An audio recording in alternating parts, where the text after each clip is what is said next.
Hi, my name is Sonja Solter, and I am the author of When You Know What I Know, which is a middle grade novel in verse, and it is a finalist for the Cal middle grade category.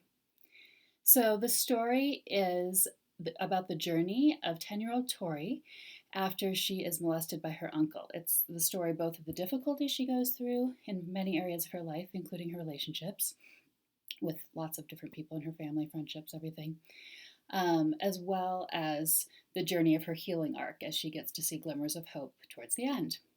So I'm going to read to you from a couple different spots in the book. Because it's a novel in verse, it's divided up into different poems, free verse poems in this case. So I'm going to start with a series of 3 poems that address her relationship with her sister. So she has a little sister named Taylor. Okay, so this is when she's first starting to figure out the impact that all of this is having on her little sister as well. And it's in a poem called I Figure It Out. Suddenly, my big sister antenna sense kicks in with a mind picture of Tay in her room, alone with this earthquake that's jolting apart our family, this bad thing that is kind of happening to her too. And I know then what I have to do. Let me in. Knock, knock. My knuckles rap again, but there's no who's there, not like when we used to tell jokes till the milk went up our noses. I stare at Taylor's closed door, the keep out sign she always has up, even though she's never meant it before. Now it's different, and I wonder how I'm going to convince her to let me in. It's me, I say to the crack by the knob, right up close so she'll hear, and I almost fall into her room because the door opens so fast. Taylor. Taylor's room is different than I remember. We haven't played much the last couple years, even before all this happened. The dolls and stuffed animals that used to crowd her bed are now just a few favorites. Her tattered pink elephant, her American Girl doll, and there are some new posters up. That singer Mandy. Hey, I like her too. I must have seen this all before, but now it seems new, like my little sister, standing there, looking at me, with serious eyes and a pinched up mouth. She's not going to be the first one to talk, so here goes. Sister surprise. Somehow we end up in sleeping bags on the floor, even though it's only 7:30. Somehow she ends up understanding, better than Mom, even though she's only 8. And now I wanted to read a series of 3 poems from different sections of the book that show some of her trajectory, more psychologically. The first one is called Alien, and it's from fairly early in the book.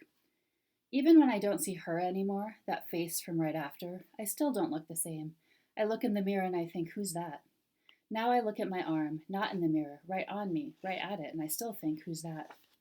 And it's like a night a few years ago. I'd walked into my parents' room back when Dad still lived with us because I'd had a nightmare. But then I didn't wake them up. They looked so different lying there, not like themselves, all waxy and still, not smiling or frowning, just blank-faced. And then I got all freaked out and remembered a Body Snatcher movie and figured that might have happened to Mom and Dad. So I scooted on back to my room real fast because the monsters in there were less scary than my alien parents.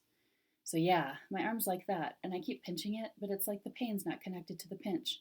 Like my arm's not connected to my body. Or maybe my whole body is taken over, and my mind has the hurt on Earth, but my body's back home on the home planet with the alien who's taken it over. The next one, quite a ways further in, is called Is That Me? I'm on my floor looking at a girl who's silly, making bunny ears, and goofy, a half cartwheel pose, and good at choir, 4th grade regionals trophy. Looking at a girl with a best friend, the heart charm Rhea gave me, our county fair pie win pick, with an irritating sister, more bunny ears, and a look-alike mom. I like that girl. Did she leave forever? I don't touch the flipped over family reunion picture on my bookshelf, the one with cousins and great aunts and him, because what if it answers yes, she's gone? And finally, almost the last poem in the book, besides the epilogue, is A Day Like Today. Do you think it's possible to forget the most horrible, terrible thing for hours at a time? I laughed today, swinging up into the sky, Rhea in sync with me. Do you think it's possible to be happy in the middle of it all, to feel your cheeks ache again with joy? I run through the grass, which tickles my feet and makes me laugh harder. Do you think it's possible to take a break from stale, recycled tears to go up air fresher than a brand new day? I reached the front door out of breath from all that running, from so much laughing.